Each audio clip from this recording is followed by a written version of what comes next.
Breaking news po mga kalingap.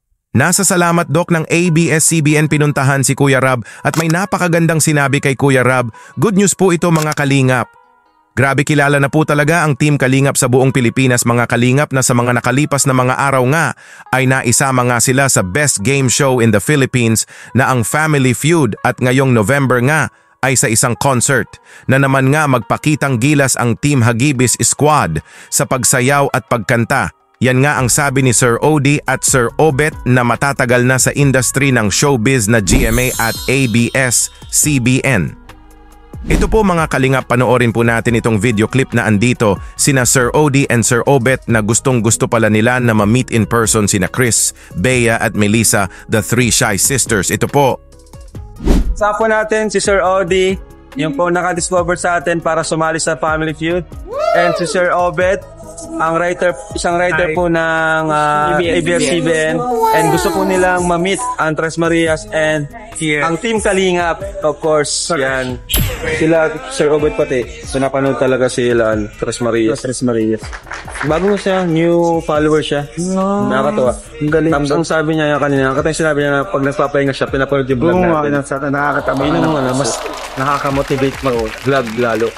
Nasusubaybayan pala nila Sir Odi and Sir Obet ang kwento ng buhay ni na Chris, Bea at Melissa mga kalingap. Imagine mga kalingap ha, matatagal na sila sa industry ng showbiz at ang mga uploads ni Kuya Rab ang pinapanood nila.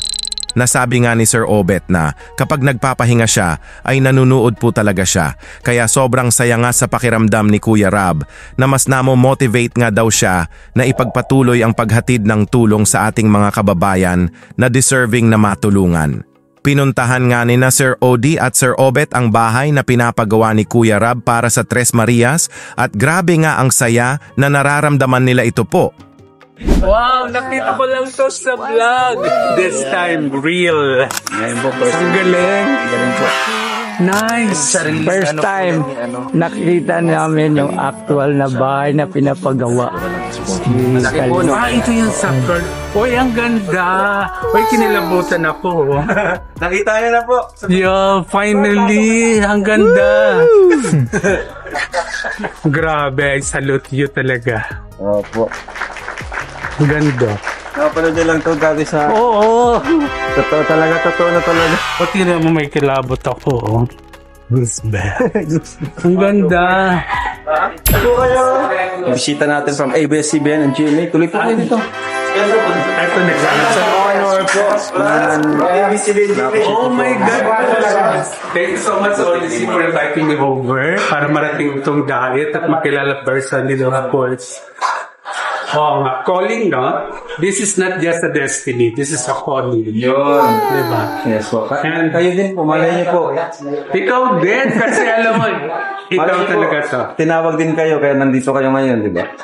Ay, kinikilamutan talaga ako. Baka kailangan na rin. Kanina pa. Kasi talaga gusto ko talaga yung mga tao na more on tumutulong sa tao. Di ba? At na-appreciate ko lahat yun, yung mga tulong na ginawa. Nice. Ay, grabe. Pinapanood ko lang ito dati sa vlog niya. Pero ngayon, dito na ako. This is real talaga. O kaya yung mga sumusuporta sa vlog ng Kalingap, Rab, please, support. Ibang klase. Sobrang saya nga nila Sir Odi and Sir Obet na napuntahan nila ang bahay na napapanood lang nila sa vlogs. Nagka-goosebumps nga si Sir Obet dito na parang di siya makapaniwala. Grabe ang sarap po talaga sa pakiramdam. Mga kalingap di ba po na may mga professional na matatagal na sa industry ng showbiz na nakasupport sa programa ng Team Kalingap di ba po? Sabi nga ni Sir Obet dito na gustong gusto po daw talaga niya ang mga taong tumutulong sa ating kapwa. Mabuhay po ang Team Kalingap. Ito po mga kalingap, di ba po marami po tayo na nababasa na nagko-comment na kailangan na mapatingnan sa isang doktor ang Tres Marias. Ito rin pala ang gustong mangyari ni Sir Obet kina Chris, Bea at Melissa. Ito po.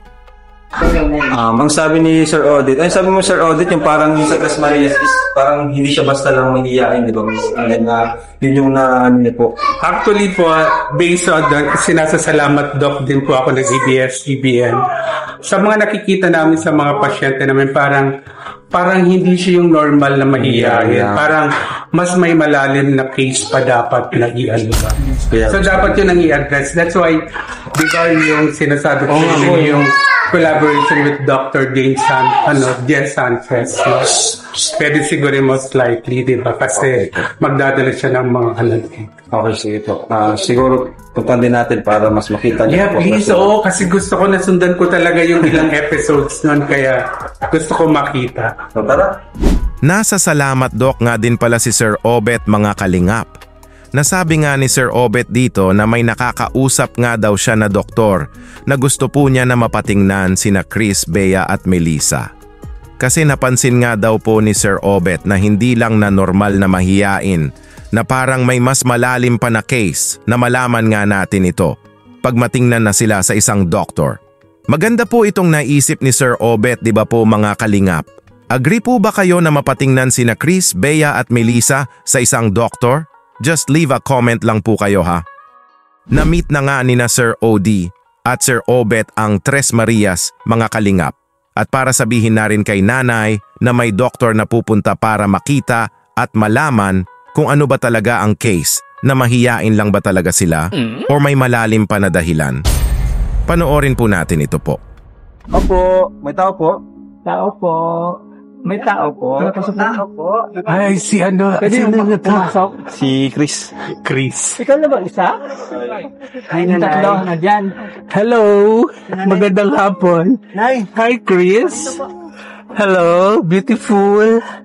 Bless kayo, Chris. Bless. Asan yung kapatid mo? Nandiyan po. God bless.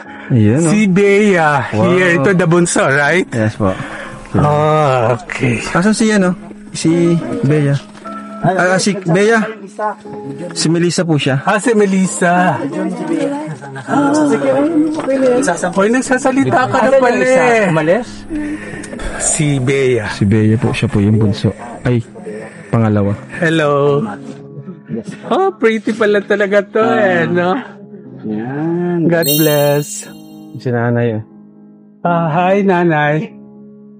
Meron ako doon para sa bunso. Ay, wow!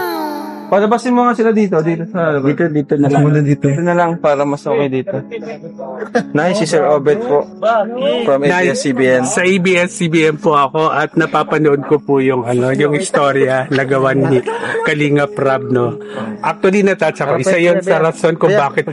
First time ko rin po siya na-meet personally, pero so proud po ako. Tapos yung istorya niya nasundan ko halos. Wow. Ngayon, Sir Obet, di ba may napansin ka sa kanila? Ano po yung ngayon na masasabi niyo po sa kanila? Actually po kasi salamat Doc din po ako sa ABS, no? Hanggang nagsara yung program na yon, nandun ako. Nakita ko po sa kanila na hindi typical mahiyain. Kaya may doktor po akong kinausap tungkol sa kaso nila na baka pwedeng magdala kami ng doktor dito para makita sila. Salamat po. Opo, kasi napansin ko lang. Actually talaga, isa sa plano ko marating dito at nagkataon naman na in-invite kami dito ni Kalinga Prab na makita talaga sila. Actually gusto ko talaga makita and sayang nga, isa lang talaga ang dala ko. Okay lang po. Eto, binili ko to sa Japan. Japan. Pero syempre, magkakapatid naman sila at girls, di ba? Kasama yung Hindi, mag-share na lang sila. Oo, maghiraman na lang kayo, Melissa, right? Melissa, Chris, and Bea. O maghiraman na lang kayo nito, ha? Siguro siguro bagay to kay Bea. Bea, sa'yo na to. Thank you daw. Sir Odette, ano ma-advise po sa kanila? Pakinggan natin si Sir Odette. Advice sa kanila para tuluyan ng mag-improve.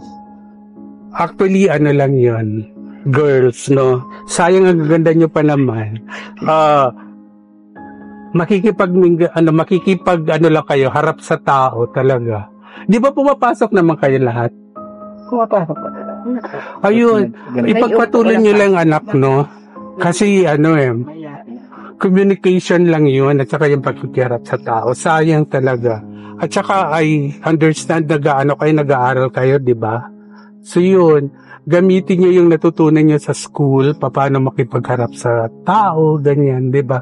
At saka, wag masyado yung parang